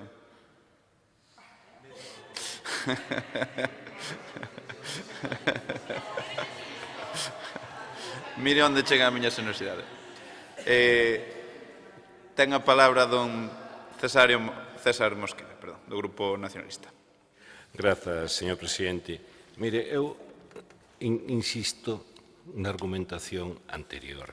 Non queremos caer, por exemplo, mire, eu podía sacar un dato, por exemplo. Aquí na provincia de Pontevedra Consorcio quedou prácticamente sin ningún bombeiro para ir a Ourense. E non salimos montando un espolio, como saleu o señor que ten aí ao lado, cando o Concello de Pontevedra atendeu un incendio de Riesta impecablemente. Impecablemente. Vale. Non quero que reín. Estamos falando de un problema dunha dimensión para nós monumental. Vale. Absolutamente monumental. E non é un problema só de circunstancias climáticas. Non é un problema de eso, é un problema de que tipo de vegetación, como vai, etc. Podíamos falar de California, de Australia, non ten ningún sentido meternos con estas... Pero non é un problema só de temperatura, teño claro, é un problema de máis circunstancias. Eu estou absolutamente encantado de que chovera, porque non me quero pensar que pasaran 15 días máis en chover o que iba a pasar nas Rías Baixas. O que iba a pasar. Eso sí que iba a ter tela. Eso iba a ser gorda de verdad. Afortunadamente, nas Rías Baixas aguantou un pouco máis de tempo o suficiente para que chovera. Pero o problema está aí. O problema está aí. Recordemos o 17 que pasou algo parecido e despois hasta en outubro saltou. E non vai ter solución, excepto unha planificación a longo plazo. Ese discurso de que son intencionados, toda a vida foron intencionados ou non, fortuitos ou intencionados, pero hubo incendios, e vainos saber, partamos deso. O asunto é que dano van provocar esos incendios. Esa é a discusión, que dano van provocar. E hai técnicas en Galiza, afortunadamente, polo territorio que temos e a vegetación que se dá, non temos a posibilidad de atacalo cunha política a longo plazo e que necesita estabilidade máis. Si aquí cada un ten a solución, acórdase de Santa Bárbara cando trona, entonces máis medios, vamos a discutilo. Ben, que non xestionaron, eu creo que non xestionaron todo ben que deberon. Non xestionaron, pero sobre todo o problema está atrás. O problema é que en 16 anos non se fixo nada, moi pouco de ordenación. E aseguro pola experiencia que teño dos incendios de 2006 e 2017, que hai xente que sabe moitísimo, incluso dentro da propia Consellería, non sei se xubilaron, que sabe moitísimo.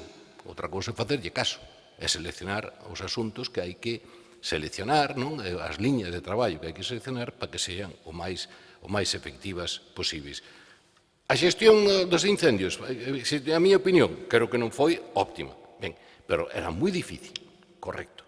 Ahora, o problema, a responsabilidade política está en pasarse 16 anos sin facer nada de planificación e de execución desa planificación. Ben, moitas grazas. Ten a palabra don Jorge Cubera. Sí, simplemente, a señora Iglesias debeuse quedar todavía no pleno de Vigo para responderme á miña intervención, porque foi absolutamente serena, tranquila, respetuosa e cun tono supercontrolado. Polo tanto, pois, para o ril despois do pleno vai quedar moi ben, pero non estaba eu nese pleno onde vostede me replica. Remato dicindo no que podemos estar hoxe de acordo. Ademais, dicir que nós non salimos correndo deste pleno porque non nos gustase a moción como fan vostedes.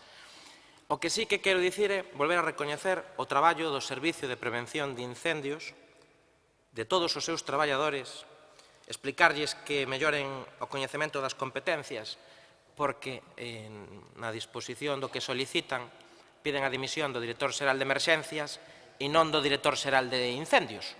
Entón, oigan, un compañero máis que fixo un brillante traballo. A próxima vez que quen lle redacte as mocións, que saiba que, neste caso, ao mellor quen tiña máis competencias neste tema era unha Dirección Xeral de Extinción de Incendios e non só de Emerxencias. Pero, bueno, vostedes, claro, miraron os incendios dende outro sitio. Non sabemos onde estaban, non sabemos cando chegaron. O que estuvo ali dende o primeiro minuto foi o señor Rueda, a conselleira. Señora Iglesias, por favor, cada un podía estar onde quixera, outra cousa é tomar as decisións de volver. Ollo, vale? Sí, pero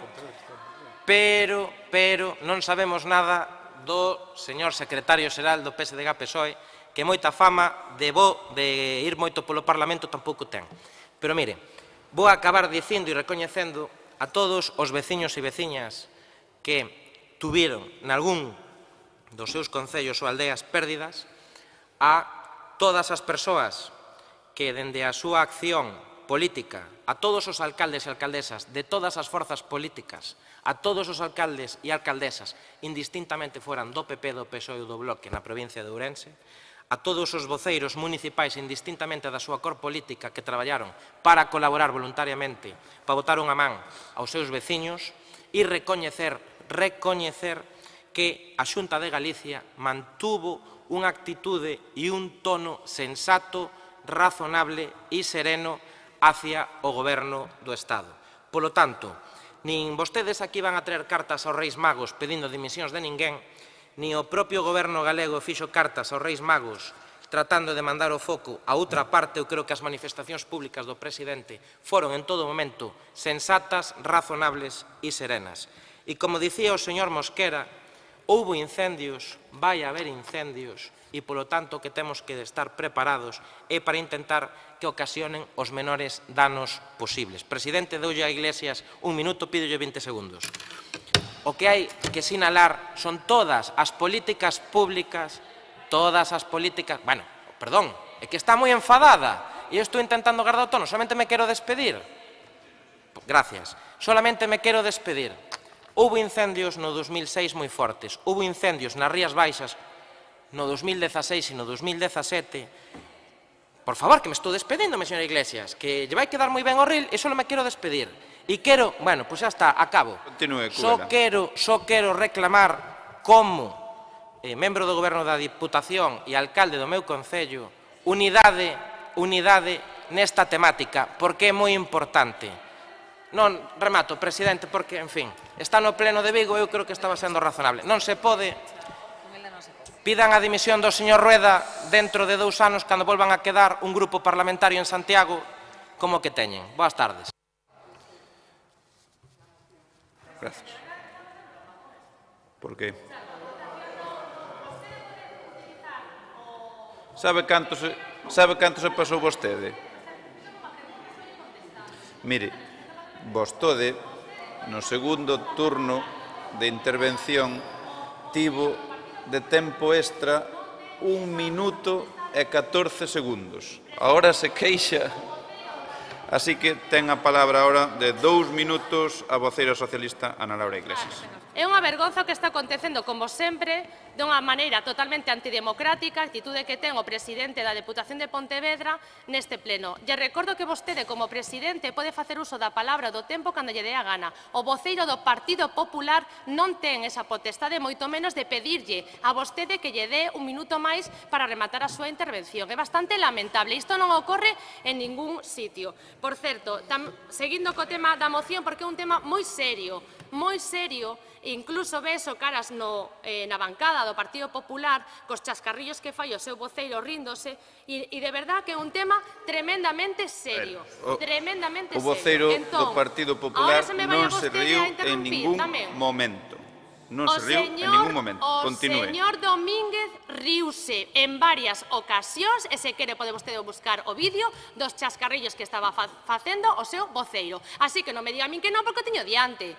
Vostede non o vería, eu sí, eu xa sei que non lles gusta o que estou a decir, pero isto é así. Non me falen vostedes, e tranquilícense. Quedanlle 58 segundos. Non me falen vostedes de onde estaba cada un cando se estaban producindo estes incendios en agosto, porque eu sí podo decir que estuve na miña cidade todo o mes de agosto. Seguramente hai moita xente por aí que non pode decir o mismo, así que non veñan aquí a decir onde estábamos cada un. Eu sí que estaba á fronte da miña cidade.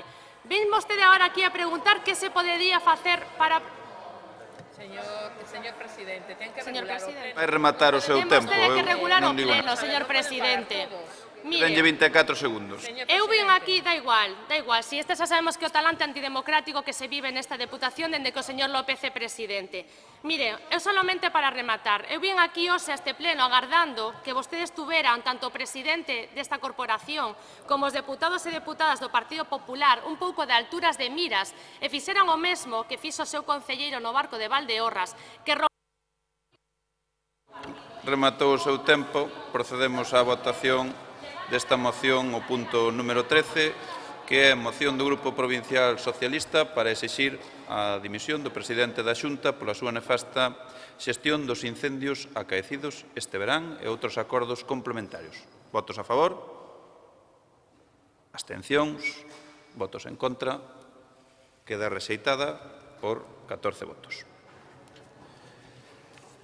Seguinte punto do día é renuncia ao cargo da deputada provincial presentada por María Nava Castro Domínguez. Punto número 15. Renuncia ao cargo de deputada provincial presentada por María Sandra Bastos Míguez. Son renuncias que non hai que, lóxicamente, votar, pero eu non sei se algún grupo quere facer algunha mención, pero, bueno, eu, pola miña parte, decir que tanto o turismo como o benestar, como a igualdade da provincia son mellores desde fai 2 anos grazas a Nava e a Sandra, que tanto Pontareas como o seu partido xudicial, tanto Redondela como o seu partido xudicial, poden estar moi orgullosas destas deputadas, como tamén está a provincia, que deron o mellor de sí e que levaron sempre as súas prioridades á mesa do goberno da Diputación con moita xenerosidade e acerto. A nivel personal, xa se imaginarán o que penso ao respecto delas, que empeza outra nova etapa. Isto non é máis que un punto seguido, seguramente, que non volverán a ser deputadas neste mandato, pero que a vida queda moitas voltas. Así que, moitísimas grazas, compañeiras. Seguimos. Non sei se ahora...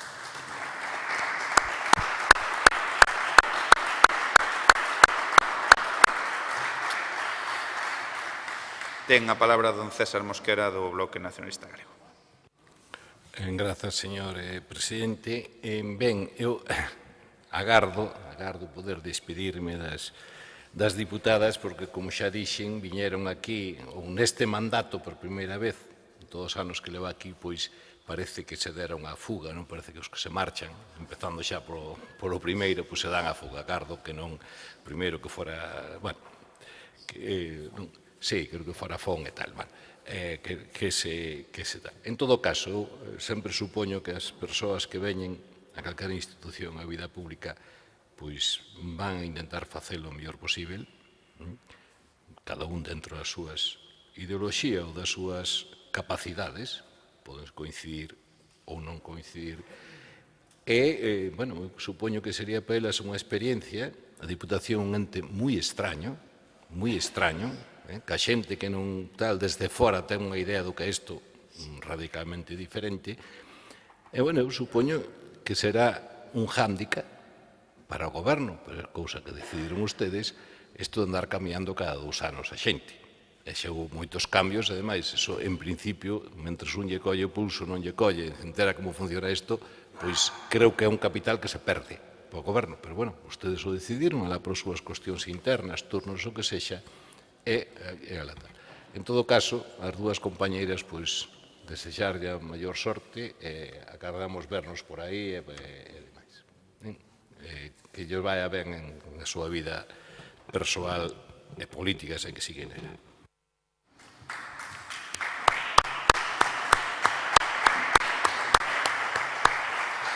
Ben, moitas grazas. Ten a palabra Ana Laura Iglesias.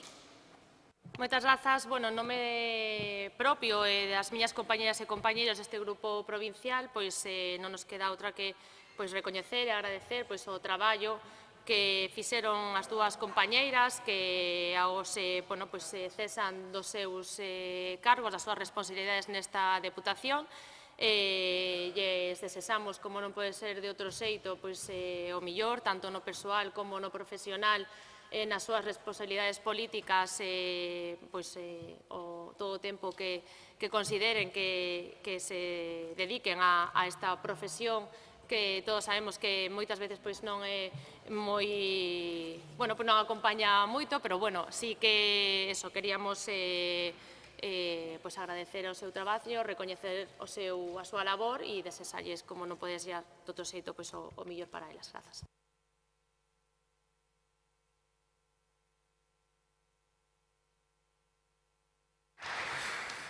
Moitas grazas. Seguimos ca orde do día.